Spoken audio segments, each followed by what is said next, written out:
All right, would I use this paper again? Yep. Watch the video, watch the demo, and then I will come back and give you my opinion on it.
All right, so you saw how the painting came out, and I do recommend it. I do like this paper. So this is Fluid 100. It's like, turn around here. It is like the Fluid 100, but the cold press. So this is the hot press. So very smooth surface, very, slippery, glassy type surface, which I liked. Very easy to paint on.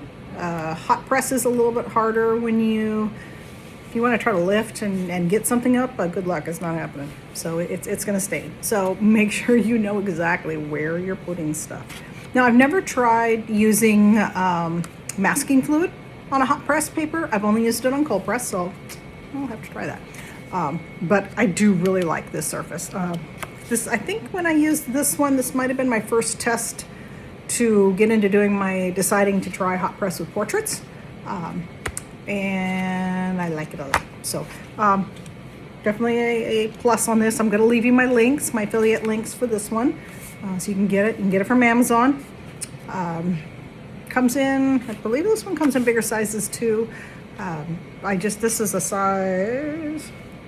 6x8, so works good for some of my smaller stuff. But affiliate links down below for the site at Amazon.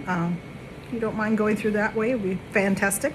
Doesn't cost you any more, just gives me a little commission. So a yes to Fluid 100.